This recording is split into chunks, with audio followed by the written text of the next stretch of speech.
Good morning students, welcome to your SST class. And students, today I am start the revision of your chapter 1 of political science. The name of the chapter is power sharing.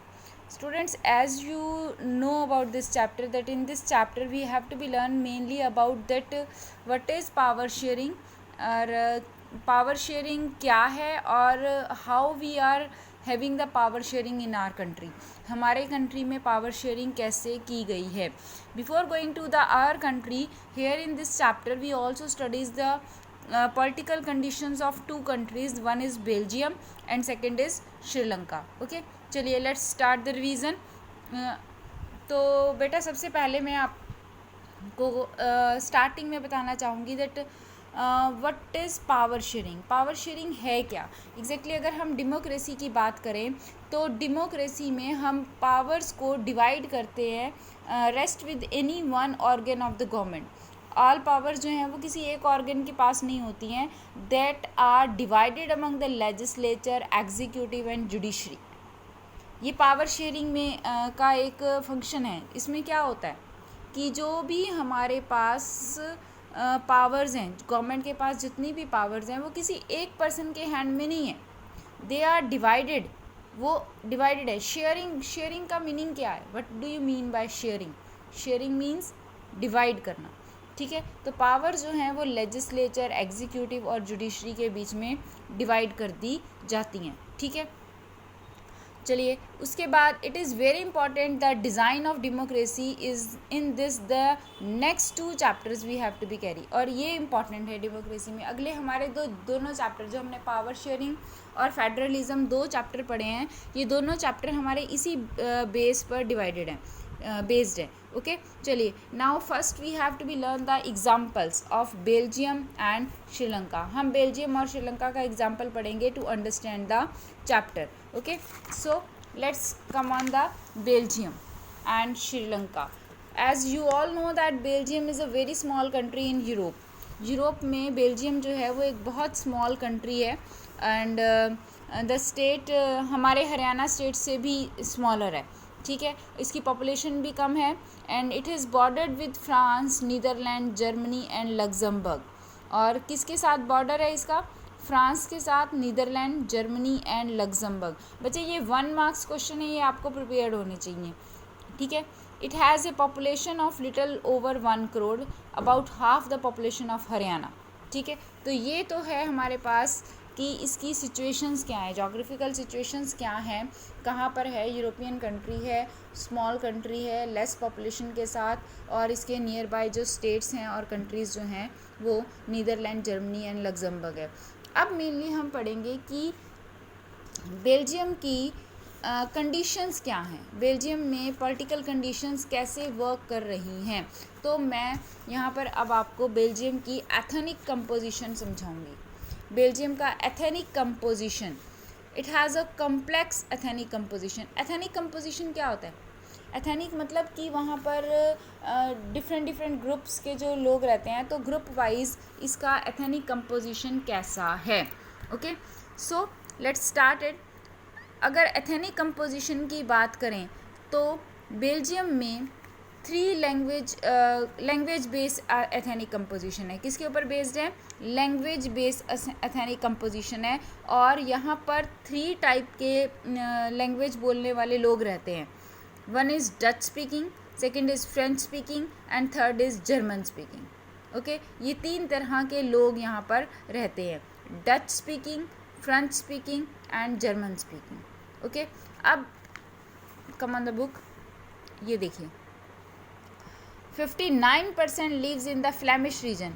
अब जो of the country's total population 59% जो हैं वो Flemish region में रहते हैं और Dutch speaking language बोलते हैं. 59% Flemish name of the region है और वो क्या बोलते हैं? डच लैंग्वेज बोलते हैं. 40% पीपल जो हैं वो वेलोनिया रीजन में रहते हैं और वो फ्रेंच स्पीकिंग हैं.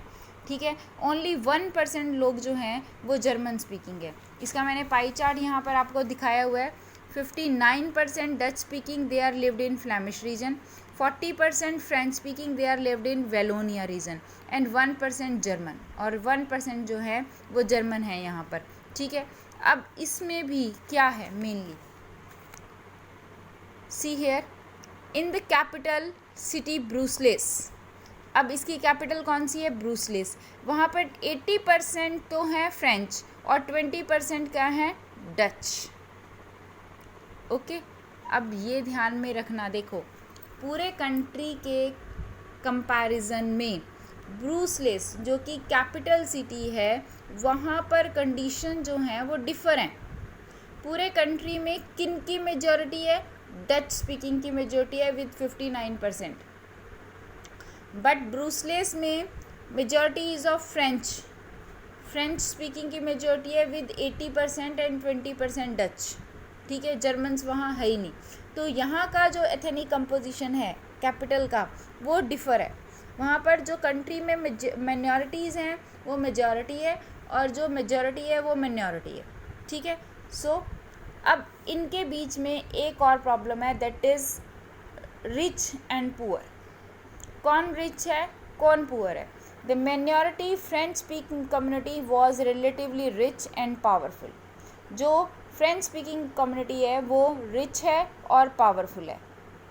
This was resented by Dutch speaking community, और इसमें डच स्पीकिंग कम्युनिटी है जो कि economic development who got the benefit of economic development and education much later।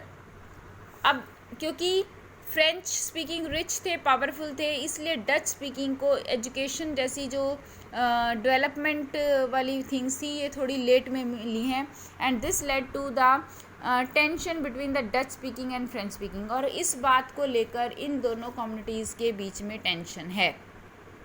ठीक है, 1950s और 1960s में ये जो टेंशन थी ये इंक्रीज़ हो गई, टेंशन बढ़ गई और टू कम्युनिटीज़ के बीच में जो है वो लड़ाई झगड़े जो है होने लगे, and that was more acute in Brussels. और ये जो टेंशन थी ये कैपिटल में ज़्यादा थी। Brussels presented a special problem, the Dutch speaking people constitute a majority in the country but a minority in the capital. और ब्रूसलेस में ये प्रॉब्लम थी कि डच जो थे वो माइनॉरिटी में थे। ठीक है, चलिए, तो यहाँ का ये तो था सारा का सारा एथनिक कंपोजिशन ऑफ बेल्जियम। ये मैंने आपको बेल्जियम का एथनिक कंपोजिशन बताया, जहाँ पर 59% डच स्पीकिंग है, 40% फ्रेंच स्पीकिंग है, 1% जर्मन स्पीकिंग है। ठीक है, और लैंग्वेज बेस्ड एथनिक कंपोजिशन है। और कौन रिच है, फ्रेंच रिच हैं, पावरफुल हैं, डच लेस एजुकेटेड हैं, और इनको डचेस को जो क्या कहते हैं एजुकेशन की फैसिलिटीज़ लेट मिली। ठीक है, ये मैंने आपको बता दिया। ब्रूसलेस का भी बता दिया, 20% 80%, and French speaking are less in country but they are rich in powerful. ठीक है, tension arise 1950s and 1960s, ये मैंने आपको बता दिया बेल्जियम का। Now come on Sri Lanka. अब श्रीलंका में क्या है, Sri Lanka as you know this is our neighbouring country, ये हमारा नेबरिंग कंट्री है। ठीक है, अब श्रीलंका हमारा नेबरिंग कंट्री है बट इसका एथनिक कंपोजिशन बहुत ही अलग है।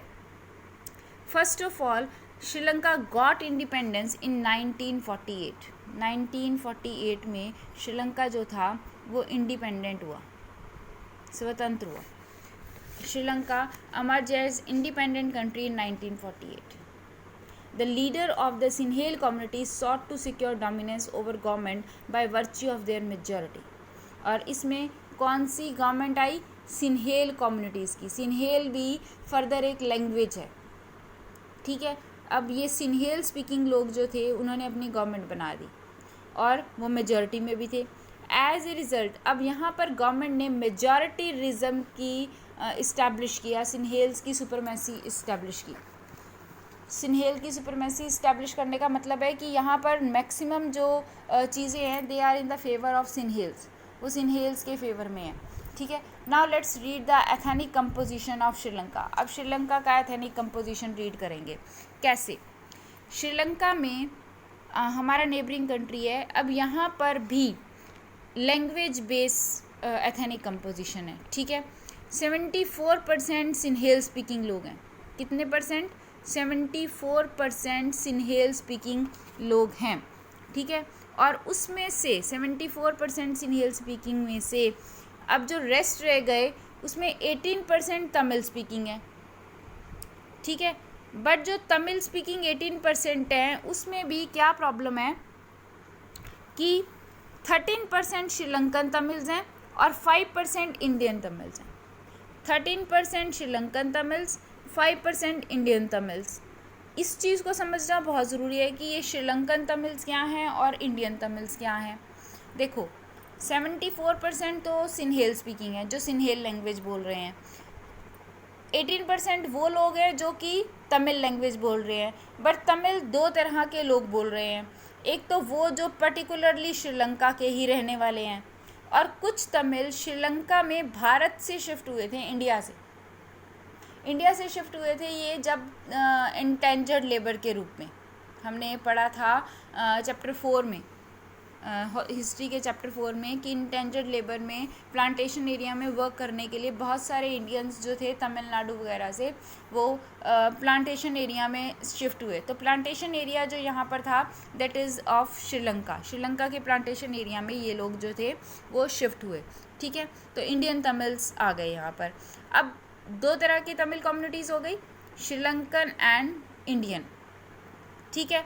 अब 7% यहाँ पर ऐसे हैं जो लैंग्वेजेस डिफरेंट बोलते हैं, बट वो तमिल भी बोलते हैं, वो सिन्हेल मिक्स बोलते हैं, बट मैक्सिमम तमिल बोलते हैं, और वो क्रिश्चियंस हैं। अब देखो यहाँ पर दो तरह की प्रॉब्लम्स हैं, लैंग्वेज स्पीकिंग तो है ही है, और उसमें रिलीजन भी है, कहीं ना कहीं मैटर कर रहा है।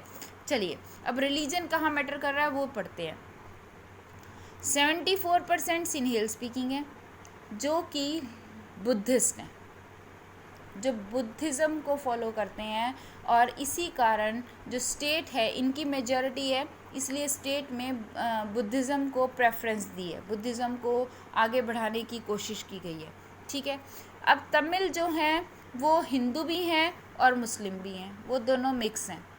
इंडियन और श्रीलंकन दोनों तमिल जो हैं वो मिक्स हैं, some are Hindu some are Muslims. और यहाँ पर 7% कम्युनिटी जो है वो क्रिश्चियंस की है, जो कि तमिल और सिन्हेल दोनों मिक्स लैंग्वेजेस बोलती है।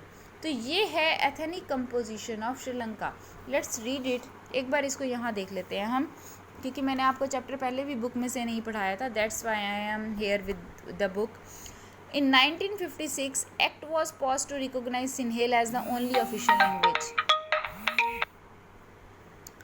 Thus, disregarding Tamil, the government followed professional policies that favored Sinhala applicants for university position and government jobs. A new constitution stipulated that the state shall protect the forest Buddhism. State जो है वो Buddhism को protect करती है। All these government measures coming one after the other, ठीक है। अब government measures एक दूसरे के बाद आ रही हैं। हेयर क्या प्रॉब्लम आई, मेजॉरिटीरिज्म की प्रॉब्लम कैसे आई है यहाँ पर। मेजॉरिटीरिज्म की प्रॉब्लम ये है कि यहाँ पर जो तमिल्स हैं वो एलाइनेशन की भावना को फील कर रहे हैं। एलाइनेशन मतलब अलगाववाद। अब तमिल्स को अलगाववाद क्यों फील हो रहा है, वो एक मेजर थिंग है हमारे पास। एग्जैक्टली वो क्यों फील कर रहे हैं, they felt that constitution government policies denied them equal political rights. उनको ऐसा फील हो रहा है कि जो कॉन्स्टिट्यूशन है उसकी पॉलिसीज़ के अकॉर्डिंग उन्हें इक्वल पॉलिटिकल राइट्स नहीं दिए गए। Discriminated against them in getting jobs and other opportunities. उनके साथ वो क्या करते हैं, डिस्क्रिमिनेट करते हैं, यानी कि भेदभाव करते हैं जॉब्स को लेकर और अदर अपॉर्चुनिटीज़ को लेकर। एंड इग्नोर देयर इंटरेस्ट, और इनके इंटरेस्ट को भी इग्नोर किया जाता है, यानी कि ध्यान नहीं दिया जाता। किन को, तमिल्स को ऐसा फील हो रहा है कि उनके साथ ऐसा किया जा रहा है कि उनके पॉलिटिकल राइट्स नहीं दिए जा रहे हैं, उनके साथ भेदभाव किया जा रहा है, उनको जॉब्स नहीं दी जा रही हैं, एंड उसके साथ साथ उनके इंटरेस्ट की तरफ कोई ध्यान नहीं दिया जा रहा। और इसकी वजह से एज ए रिज़ल्ट रिलेशन जो था between the Sinhalese and Tamils communities strained मतलब उनके बीच में रिलेशन जो है वो ख़राब हो गया, ठीक है। और उसके बाद उन्होंने एलाइनेशन की भावना उनमें फील होने लग गई, और उन्होंने अपना एक पॉलिटिकल स्ट्रगल जो है वो स्टार्ट कर दिया। अब वो पॉलिटिकल स्ट्रगल क्या था, किस तरह से स्टार्ट किया गया, ये मैं आपको कल पढ़ाऊँगी, आज नहीं। बट इसमें एक बार बस ये देख लेते हैं कि उनको ऑफिशियल उनको ये लग रहा था कि उनकी डिमांड्स क्या थी। यहाँ पर मेनली डिमांड्स हैं, किसकी डिमांड्स हैं? श्रीलंकन तमिल्स की। वो गवर्नमेंट से क्या चाह रहे हैं? वो ये चाह रहे हैं कि तमिल को भी ऑफिशियल लैंग्वेज बनाया जाए, ठीक है, उनको भी जॉब अपॉर्चुनिटीज़ दी जाएं, इक्वल जॉब और इक्वल एजुकेशन अपॉर्चुनिटीज़ दी जाएं, ठीक है। इसके साथ साथ they demanded for more autonomy to provinces populated by Tamil was rapidly denied. अब वो ये कह रहे हैं कि हमें तमिल्स को भी जो है कुछ पावर्स दी जानी चाहिए जिनको अभी तक डिनाई किया गया, उन्हें कहीं पर कोई भी पॉलिटिकल पार्टीज़ में कुछ नहीं दिया गया। इसलिए 1980s में जाकर किन्होंने तमिल्स ने पॉलिटिकल ऑर्गेनाइजेशन को फॉर्म किया और अपने आप को एक सेपरेट तमिल एस्टेट की डिमांड रख दी कि हमें एक सेपरेट तमिल एस्टेट दे दो, हमें आप लोगों के साथ नहीं रहना। अब इस डिमांड की वजह से उन दोनों कम्युनिटीज़ के बीच में सिविल वॉर की कंडीशन टर्न हो गई है। सिविल वॉर मतलब डायरेक्ट वॉर नहीं है, बट आपस में टेंशन रहती है, लड़ाई झगड़े होते रहते हैं, वॉर होती रहती है। इसमें थाउजेंड्स ऑफ कम्युनिटीज़ जो है वो मारी गई है। कुछ फैमिलीज़ ने तो श्रीलंका छोड़ दिया है, कुछ अपना refuse many more lost their livelihoods, अपना लाइवलीहुड जीने के तरीके बेचारे छोड़ चुके हैं, उनको मिल ही नहीं रहे मैंने, ठीक है। तो ये प्रॉब्लम है श्रीलंका में। अब यहाँ पर भी प्रॉब्लम है, श्रीलंका में भी टेंशन क्रिएट हो गई है और बेल्जियम में भी टेंशन क्रिएट हो गई थी, जो मैंने आपको बताया। बट अब हमें ये देखना है कि दोनों कंट्रीज़ ने किस तरह से इसको सॉर्ट आउट किया। ये मैं आपको कल पढ़ाऊँगी कि बेल्जियम ने अकोमोडेशन की पॉलिसीज़ को किस तरह से फॉलो किया और श्रीलंका ने मेजॉरिटिज्म की पॉलिसीज़ को किस तरह से फॉलो किया। We will read it tomorrow. For today you have to be learn this. आपको बेल्जियम और श्रीलंका का एथनिक कंपोजिशन पढ़ना है और इसमें क्या प्रॉब्लम्स हैं वो रीड करनी है। Okay, thank you.